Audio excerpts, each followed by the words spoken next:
que je sais que s'il y a un coup dur que Satan peut me donner, c'est au travers de ma femme. La femme de pasteur Marcelo, la famille, dites-moi que ce n'est pas vrai. Restez là où vous avez la paix du cœur. Chérie, comment tu peux partir comme ça? Tu m'avais pas prévenu. Dieu, tu ne peux pas me faire ça. Et je vais te dire quelque chose qui va te choquer. Chérie, comment tu peux partir comme ça? Tu m'avais pas prévenu. Dieu, tu ne peux pas me faire ça. La personne qui est la plus proche de toi, c'est la personne par laquelle Dieu passe pour te bénir, mais aussi par laquelle Satan peut entrer pour te détruire. Il y a uniquement que des faux pasteurs en Afrique. Il n'y a même pas de vrais pasteurs. Ça, il faut le comprendre. Ils manipulent des pauvres gens, soi-disant qu'ils sont des pasteurs, et ils font des miracles. Allez voir réellement ce qu'ils font. C'est rien que des rituels. S'ils ont le pouvoir de guérir, de sauver, de ressusciter, pourquoi est-ce que quand leur proche meurt, ils n'arrivent pas à le ressusciter? Et même pourquoi est-ce que quand leur proche est malade, ils n'arrivent pas à le guérir par la prière? Pourtant, ils déclarent qu'ils guérissent les gens. Ils font des miracles de jour en jour dans leur église. Mais quand leur proche meurt ou quand leur proche est malade, ils n'arrivent même pas à faire quelque chose. Non, arrêtons de nous mentir et disons-nous réellement la vérité et réellement ce qui se passe. C'est aujourd'hui le cas du pasteur Marcelo Tunazi qui a brusquement perdu sa femme. L'information qui a beaucoup choqué bon nombre de personnes. D'abord, est-ce que réellement c'est un vrai pasteur? C'est aujourd'hui, on va le savoir, ça c'est sûr. Et bien restez concentrés si vous voulez réellement savoir ce qui se passe réellement sur cette affaire. Reste concentré car tu seras choqué d'entendre cette réalité. Moi, je prends soin de ma relation avec ma femme parce que je sais que s'il y a un coup dur que Satan peut me donner, c'est au travers de ma femme. La personne qui est la plus proche de toi, c'est la personne par laquelle Dieu passe pour te bénir, mais aussi par laquelle Satan peut entrer pour te détruire. Chérie, comment tu peux partir comme ça? Tu m'avais pas prévenu. Dieu, tu ne peux pas me faire ça. Vous savez, dans ce corps, nous subissons la pesanteur et la lourdeur. Notre esprit n'est pas à l'aise dans ce corps, je vous assure. C'est pourquoi les gens qui meurent et qui vont dans le paradis, même si tu dis de rentrer, il ne rentrera pas. Un pasteur, un jour, sa femme meurt. Il avait un don de résurrection. Il prie pour sa femme et dit: chérie, comment tu peux partir comme ça? Tu m'avais pas prévenu. Dieu, tu ne peux pas me faire ça. Il prie, sa femme revient à la vie. Quand sa femme revient, dit: oh, mais pourquoi tu m'as dérangé? Oh, là-bas j'étais bien. Et puis il dit à sa femme: donc toi tu préfères rester là-bas? Il dit: oui, oui, laisse-moi tranquille. Elle dit: ok, tu peux t'en aller. Elle est partie. Oui, cherchez ça, je crois que c'est l'histoire de Smith. Tu es mal à l'aise dans ton corps. J'étais pauvre. Je n'avais que l'argent pour payer le loyer, l'eau et l'électricité, un peu de nourriture, point barre. Quand les enfants sont venus, il fallait les habiller. J'ai vu cette belle femme aller dans les marchés, chercher les habits de Tombola pour ses enfants. La belle femme que vous voyez là. Pourquoi? Si elle va acheter beaucoup avec le peu que tu as, tu n'auras plus rien. Elle allait là-bas. Et je regardais. Mais cette femme pouvait être exigeante. Elle dit: non, je vais acheter ça. Mais si on te voit, c'est pas grave pour mes enfants. Aujourd'hui, elle n'achète plus au Tombola. Tout ce qu'elle achète, c'est en Europe pour ses enfants. Mais il y a des sœurs qui, du coup,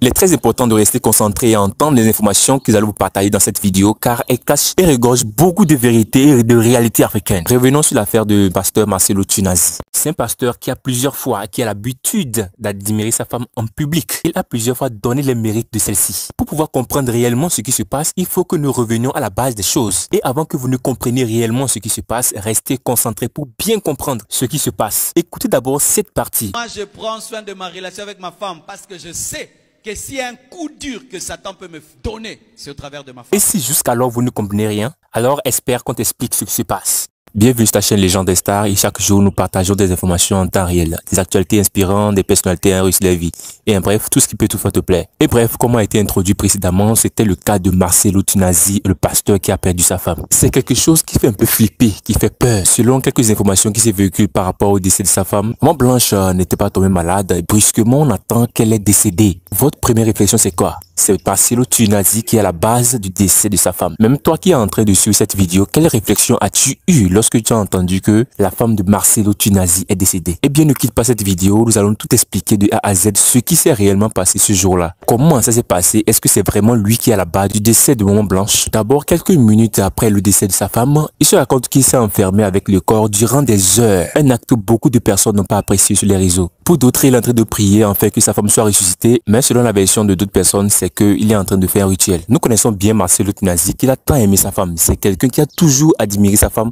Mais dans plusieurs de ses vidéos, dans la plupart de ses vidéos, il parle de sa femme, il donne les mérites de cette femme. Ce qu'elle a rapporté dans sa vie, ce qu'elle a aidé à faire, les exploits exploits qu'il a aidé à accomplir. Avec tout ce que nous avons vu sur les réseaux, est-ce qu'une telle personne peut être à la base du décès de cette merveilleuse créature? Tu seras aussi choqué d'entendre certaines réalités de la vie. D'abord, dans la plupart des interviews qu'il a fait, il a raconté les parcours qu'il a eu à accomplir avec cette femme. Mais avec tout ceci, le doute s'installe. Pourquoi? Vous-même essayez d'observer bien le comportement de certains pasteurs africains. Si vous entendez les réalités de certains pasteurs africains, franchement, vous serez totalement étonné. C'est en Afrique que vous allez voir un pasteur raconter de bêtises à ses fidèles, soit disant qu'ils n'ont qu'à cotiser pour avoir des passeports pour le paradis. Comment on peut comprendre qu'un pasteur va faire cotiser ses fidèles pour obtenir un papier, un seul papier à ses fidèles, afin qu'il ait le paradis? D'abord, est-ce que lui-même qui est en train de faire cotiser ses pasteurs, est-ce que lui-même a accès au paradis même d'abord? Oui, ce sont les réalités de l'Afrique. D'abord, quand nous parlons d'esclavage, l'Africain même se crée de l'esclavage entre eux-mêmes. En tant qu'un être humain, comment ton prochain peut autant te tromper et te vendre des tickets, soi-disant passeport pour le paradis, et toi aussi tu ramasses ton économie pour aller verser dans la main de ce pasteur, soi-disant que tu veux payer le passeport pour le paradis? C'est en Afrique, vous allez voir toute cette bazartitude. C'est en Afrique. Écoute-moi bien, et ça ne s'arrête pas là. Il y a même des pasteurs qui utilisent la magie pour faire leur miracle, soi-disant qu'ils ont l'onction. Ils vont voir les marabouts qui les donnent quelques produits africains. Parce que vous savez, en Afrique, quand tu arrives à faire des miracles, tu veux passer de 30 personnes dans ton église à 30 000 personnes dans ton église en intervalle de quelques mois. Ouais, comme magie, tu veux passer de 30 personnes à 30 000 personnes. C'est-à-dire 30 000 fidèles en espace de quelques mois seulement, si tu as quelques puissances voire floues. C'est ce que ces pasteurs ont compris et se lancent dans des rituels incroyables et impossibles. Derrière tout ceci se cache l'argent, bien sûr. Tout tourne autour de l'argent. Et tenez-vous bien, le gouvernement n'a pas accès aux fonds qui sont collectés ni aux informations de ces églises. Si les présidents africains eux-mêmes, la plupart sont chrétiens, ils vont à l'église et veulent par magie avoir le royaume des cieux parce que eux-mêmes sont des éternels pécheurs, est-ce qu'ils vont accepter lancer les enquêtes pour démasquer ces soi-disant pasteurs? Non, ils ne peuvent pas le faire parce que eux-mêmes cherchent le royaume des cieux. Ils sont des éternels pécheurs et ne peuvent pas lancer des enquêtes pour démasquer ces pasteurs. Si vous croyez avoir tout entendu, sachez que vous n'avez encore rien entendu. Tout récemment, il y a un pasteur qui a fait venir tous ses fidèles dans un lieu,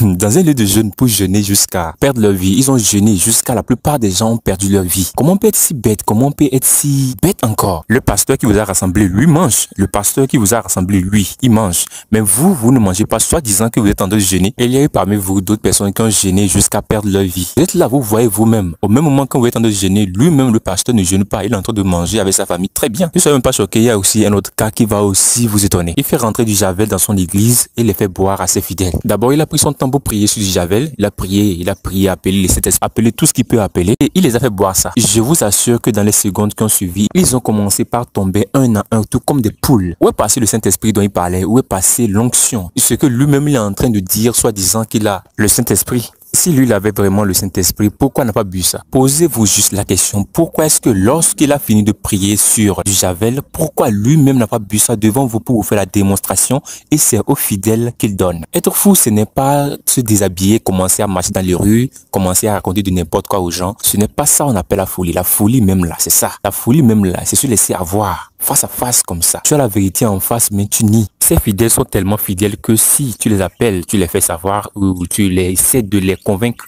pour les éclaircir les choses, tu les fais savoir que non, ce que vous êtes en train de faire, c'est à votre risque et péril. Ils vont te dire, ils chercheront eux-mêmes à te convaincre.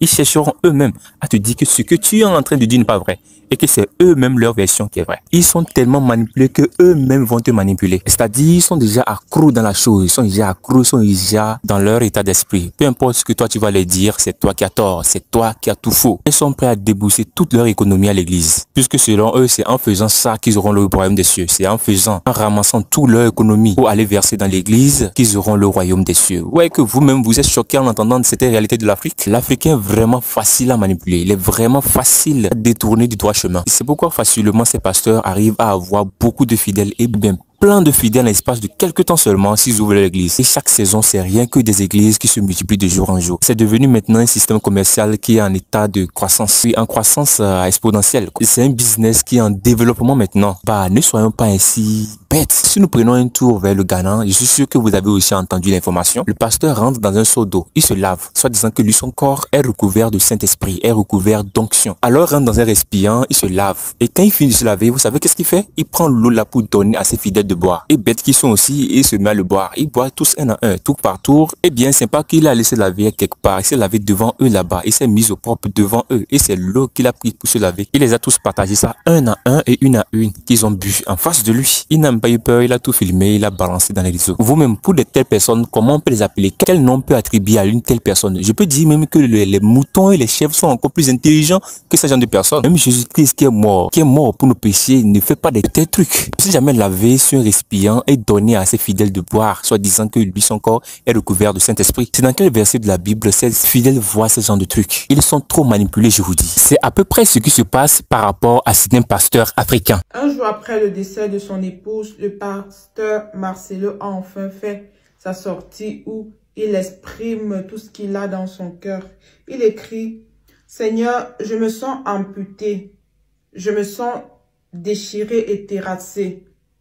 Ma respiration est comme un feu qui consume mes os et mon cœur. Je réalise de plus en plus que l'épouse que tu m'avais donnée était une perle très rare et irremplaçable. De toute ma vie, je n'ai jamais ressenti une telle douleur et j'espère de tout mon cœur que ce sera la dernière. Tout ce qui me rappelle Blanche, une brosse à dents, une tasse, une photo, un souvenir, une décoration et surtout nos enfants me déchire au plus haut point. Je compte sur toi pour me fortifier et me donner la force de continuer sans elle, car tu sais mieux que moi combien elle comptait pour moi, pour les enfants et pour toute la communauté. Je te dis merci de me l'avoir prêtée pendant 18 ans et je crois qu'elle est avec toi dans ta gloire et qu'au jour de l'enlèvement, je la reverrai. Vraiment, nous souhaitons toutes nos condoléances au pasteur Marcelo qui nous montre clairement à travers ses paroles combien c'est déchirant, combien c'est difficile pour lui. Et nous prions que le Seigneur lui accorde la force de pouvoir persévérer, la force de pouvoir continuer. Écoutez très attentivement cette partie, puisque c'est le cœur même de la vidéo. Tu ne peux jamais être un fidèle du pasteur Marcelo Tunazi et être un pauvre mendiant, c'est-à-dire quelqu'un qui n'a même pas de boulot et qui mendie. Le pasteur Marcelo Tunazi est très loin de plusieurs pasteurs, plusieurs faux pasteurs. Lui, c'est un pasteur numéro 1, un pasteur à respecter. Et raconter sur les réseaux, soit disant qu'il est à la base du décès de sa femme, c'est que vous faites des erreurs et vous trompez de voix. C'est d'ailleurs l'un des pasteurs qui m'a beaucoup inspiré. Franchement, sans se mentir, il faut qu'on se dise réellement les vérités. Le pasteur Marcelo Tunazi dit les choses telles qu'elles sont. Il n'ajoute rien, il ne retranche rien. Il est très loin d'être un pasteur escroc, tout comme les autres. Non, non, non. C'est un pasteur catégoriquement différent. Il sait faire son métier et il le fait très bien avec amour. Il a déjà dit même dans la vidéo que si le diable veut le tenter, bref, c'est à travers sa femme. Et c'est ce qui s'est réellement passé. Vous pouvez comprendre et vous devez comprendre que ceci, c'est pour tenter sa foi. Va-t-il abandonner ou peut-il continuer? Vous voyez, c'est une façon à Dieu de savoir quels sont, bref, qui sont ses fidèles employés, si on peut le dire, ses fidèles servants. Alors le pasteur Marcelo ne peut jamais être à la base du décès de sa femme. Gommez ça dans votre tête dès aujourd'hui. Ce qui se raconte sur les réseaux, c'est rien que des désordres. Et quand on voit quelqu'un qui est de ce genre, on le connaît. Vous le savez aussi très bien, mieux que moi-même. Parfois, il y a des hommes dans la famille qui sont un peu puissants. C'est-à-dire, ils sont puissants dans la famille entre lui et la femme. Tu verras que souvent, c'est l'homme qui est un peu puissant. Et quand le diable ou les ennemis veulent attaquer la famille, d'habitude, ils n'arrivent pas à attaquer directement le père parce que les pères sont souvent un peu puissants. Parfois, ces ennemis vont directement vers les enfants. Et si l'ennemi remarque très bien que cet homme aime plus sa femme, il s'attaque directement à sa femme. Si on peut le dire, ce sont les réalités de la vie. Bref, c'est ce que nous vivons de jour en jour. Donc, arrêtez de raconter de n'importe quoi et fions-nous à la réalité. Paix à son âme. Eh bien, nous voici à la fin de la vidéo. Quand est ton avis, fais-le savoir dans l'espace commentaire. N'oublie surtout pas d'être abonné. Porte-toi bien et on se dit à plus pour d'autres informations. Bye.